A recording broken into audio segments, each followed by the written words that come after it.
देखिए, पाकिस्तान के बड़बोले नेता लगातार एटमी जंग की धमकी दे रहे हैं, लेकिन भारत के नेताओं ने इसका करारा जवाब दिया है। मोदी ने और उनकी हुकूमत ने ऐलान किया कि अब वो ये मुआहिदा नहीं मानते। और मैं सखर में इसी सिंधु दरिया के साथ खड़े होके भारत को कहना चाहूंगा कि सिंधु हमारा है और सिंधु हमारा रहेगा। या इस दरिया से हमारा पानी बहेगा या उनका खून बहेगा। Look, there is all this inflammatory rhetoric. The Pakistanis have to understand that they cannot kill Indians with impunity. It's as simple a message as that. You want to leave your life in peace, we will not bother you, we will leave you in peace. We have no designs on Pakistan. We don't want to do anything to the Pakistanis ourselves, but if you do something to us, then be prepared for a response. I think that message is very clear. They can say what they like, and if blood is going to flow, I'm sorry to say it will flow possibly more on their side than on ours. क्यों ये कह रहे हैं कि पाकिस्तान की ये गीदड़ भभकी है? क्योंकि पाकिस्तान खुद भी डरा हुआ है। वो इसलिए क्योंकि अगर आप ताकत को भी देखेंगे तो भारत की ताकत और पाकिस्तान की ताकत का कोई मुकाबला है ही नहीं। भारत के पास परमाणु हथियार 172 हैं और पाकिस्तान के पास 170। अगर टैंक की बात कर लीजिए तो भारत के पास 4201 टैंक है और पाक के इसके आधे करीब 2627 टैंक पाकिस्तान के पास है। तो कैसे भारत भारी है, हम आपको ये दिखा रहे हैं। बख्तरबंद गाड़ियां जो संख्या है वो भी आप अंदाजा लगा लीजिए। रॉकेट लॉन्चर सिस्टम भी अगर आप समझिए तो हमारे भारत के पास 264 है और पाकिस्तान के पास 600 है। लेकिन अगर एयरक्राफ्ट कैरियर देखिए, हमारे पास 2 है, पाकिस्तान के पास 1 भी नहीं है। डिस्ट्रॉयर हम भारत के पास 13 है और पाकिस्तान के पास 9 है। पाकिस्तान भी ये बात जानता है कि युद्ध अगर छिड़ जाता है तो भारत का तो नुकसान होगा ही, लेकिन पाकिस्तान पूरी तरीके से खत्म हो जाएगा। अगर आप मिसाइल देखें तो पृथ्वी और अग्नि 1 भारत के पास है, उनकी रेंज 350 किलोमीटर पृथ्वी की और अग्नि 1 की 700 किलोमीटर की है।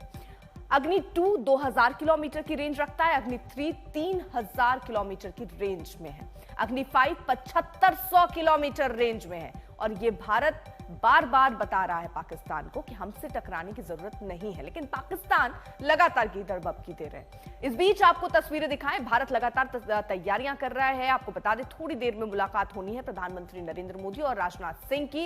इस बीच आपको बताएं केंद्रीय मंत्री डॉक्टर जितेंद्र सिंह ने प्रधानमंत्री के आदेश के बाद जम्मू कश्मीर जाकर हालात की समीक्षा की। पहलगांव में हाल ही में हुए आतंकी हमले के बाद पूरे जम्मू कश्मीर में सुरक्षा व्यवस्था को हाई अलर्ट पर रखा गया। केंद्रीय मंत्री डॉक्टर जितेंद्र सिंह ने उधमपुर में जिला प्रशासन और सुरक्षा एजेंसियों के साथ अहम बैठक की। मौजूदा सुरक्षा हालात की समीक्षा की गई और आगामी रणनीति पर चर्चा की गई। पहलगांव में हुए हमले के बाद पूरे राज्य में सुरक्षा एजेंसियां अलर्ट पर, लगातार सर्च ऑपरेशन चलाए जा रहे हैं।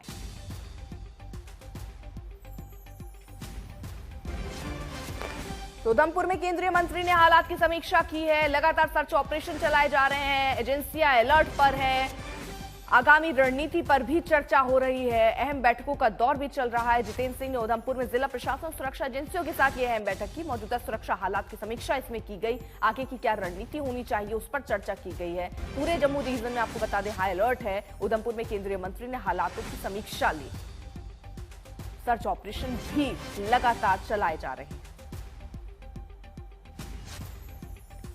स्थानीय प्रशासन और सुरक्षा बलों के साथ ये बैठक, उधमपुर में केंद्रीय मंत्री ने हालात की समीक्षा ली है। सर्च ऑपरेशन अलग चल रहे हैं, सुरक्षा अलर्ट पर अलग है, और आगे की क्या रणनीति होगी और अभी तक के हालात क्या हैं इसको लेकर भी चर्चा चल रही है। और यह भी कहा जा रहा है कि अफवाहों पर ध्यान नहीं देना है। पूरे जम्मू कश्मीर रीजन में हाई अलर्ट किया गया है।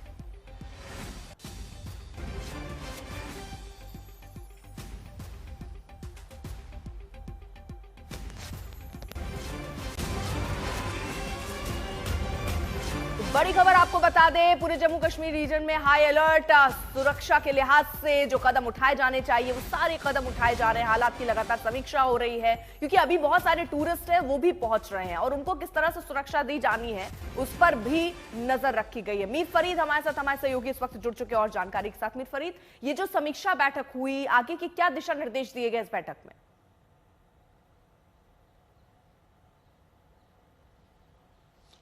जी बिल्कुल, अगर ओवरऑल सिक्योरिटी की बात करें, जो सुरक्षा देनी है खासकर अमरनाथ यात्रा से पहले, और एक माहौल बनाना है कि सही स्थिति रहे और कॉन्फिडेंस बना रहे, जो भी यहाँ आना चाहते हैं, चाहे यात्री हो या पर्यटक हो, उसको लेके पहलगाम अटैक के बाद कई सारी मीटिंग्स हुई हैं और कई सारे जो है फैसले भी लिए गए हैं, जिसमें जो संवेदनशील इलाके हैं जहां मूवमेंट रहती है लश्कर या जैश की, वहां पे परमानेंट पोजीशन, जिसमें खासकर जो वेंटेज पॉइंट्स हैं, यानी कि जो ऊंचाई पे जगहें हैं, वहां पे सिक्योरिटी फोर्सेस रहेंगी, चाहे पैरामिलिट्री हो, खासकर सीआरपीएफ की कुछ पोजीशंस बनाई जाएंगी। और उसमें पहलगाम का भी नाम है। पहलगाम के जो ऊंचाई के इलाके हैं, खासकर बाईसरन के आसपास या जो वेंटेज पॉइंट्स हैं, वहां पे परमानेंट पोजीशन रहेंगी। और उसके साथ साथ जितनी भी घाटी के पर्यटन स्थल हैं, गुलमर्ग है, वहां भी आज जो है एसएसपी उस इलाके के थे और पूरा जो सिक्योरिटी का सिचुएशन है उसका फर्स्ट हैंड अकाउंट उन्होंने लिया है। और मौके पे कुछ निर्देश भी हुए हैं कि कहाँ कहाँ सिक्योरिटी बनानी है, कौन सा इलाका जो है अभी जहां खतरा बना हुआ है और वहां सिक्योरिटी प्रेजेंस नहीं है, वहां बढ़ानी है। और ओवरऑल अगर आप अमरनाथ यात्रा की बात करें, क्योंकि आने वाला वही सबसे बड़ा इवेंट है और बहुत बड़ा सुरक्षा का बंदोबस्त रहता है, क्योंकि आसान नहीं है सुरक्षा देना। 2 रूट है, तकरीबन 200 किलोमीटर का 2 साइड से जो रूट है और पूरा गुफा तक, तो समझ सकते हैं कितना बड़ा सिक्योरिटी प्लान है। और इस साल चुनौती बढ़ गई है, क्योंकि साफ तौर पे जो स्क्वाड, जो लश्कर जैश, अगर वो पर्यटकों पर हमला कर सकते हैं तो यात्रियों पे तो बिल्कुल हमला कर सकते हैं। तो इस बार कोई जो है अब जिसको कहेंगे गुंजाइश नहीं रखने की कोशिश है कि कोई भी कॉम्प्लेसेंसी हो। ठीक है अमीर फरीद, आपको रोक रहे हूं क्योंकि आप देखिए जो एजेंसियां हैं वो भी बहुत सतर्क हैं और जो जानकारी मिल रही है कि जो छुट्टियों में गए जवान हैं वो टारगेट पर हो रहे हैं, हो सकते हैं सॉफ्ट टारगेट चुन रहे हैं आतंकी अब कि कैसे हमला करके वहां से निकल जाएं। ये पूरी रणनीति उनकी है। पुलिस वाले बन सकते हैं निशाना जो छुट्टी पर वहां गए हैं, क्योंकि ये पहली बार नहीं, इससे पहले भी कुछ इसी तरह अंदाज उनका रहा है, जवानों को टारगेट करते रहे हैं। अब पर्यटकों को उन्होंने टारगेट किया, उसके बाद से अब छुपने की भी जगह उन्हें वहां नहीं मिल रही है। पुलिस वालों को अपने पैतृक घर न जाने के लिए कहा गया, जिसके घर आतंक प्रभावित इलाके में है, वहां जाने से बचने के लिए यह कहा गया है। रिटायर्ड पुलिस वालों को भी सजग रहने की सलाह दी गई है। मीर फरीद,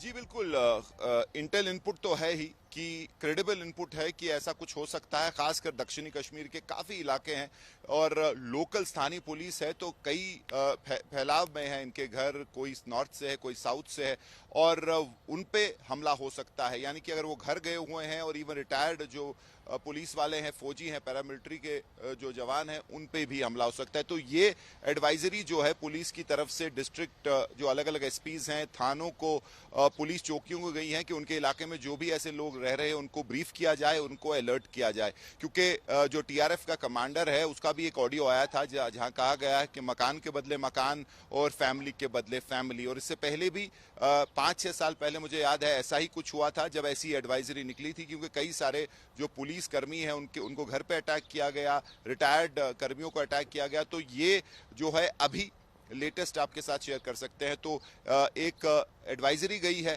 और कोशिश है कि जो भी लोग ऐसे रहते हैं, बहुत मुश्किल है क्योंकि आप समझ सकते हैं हजारों ऐसे घर होंगे, पुलिस के हजारों जवान हैं, उनकी फैमिलीज हैं, तो हर एक को सुरक्षा देना इंडिविजुअली पॉसिबल नहीं है, लेकिन कम से कम उनको अलर्ट किया जा सकता है, उनको खतरा क्या है उसके बारे में बताया जा सकता है, ताकि वो अपनी मूवमेंट्स रिस्ट्रिक्ट करें। और जब तक ये खतरा रहता है थोड़ा समेट के रहे, घर पे रहे, शाम में ना निकलें, ऐसी डायरेक्शन जो गई हैं। तो खतरा बना हुआ है, जो ब्लास्ट हुए हैं मिलिटेंट्स के घर, उसका बदला लेने की जो है एक आशंका है, और वही चीज जो है इस एडवाइजरी को मजबूर किया है सुरक्षा एजेंसीज को ये एडवाइजरी दे, ताकि कोई इसमें जो है फंसे ना, क्योंकि काफी सॉफ्ट टारगेट हो सकते हैं, हम समझ सकते हैं, आप भी समझ सकते हैं कि ये बहुत फैमिलीज की बात है, हजारों जो है पुलिस जवानों की बात है। जी चलिए, बहुत बहुत शुक्रिया आपका तमाम जानकारी के लिए।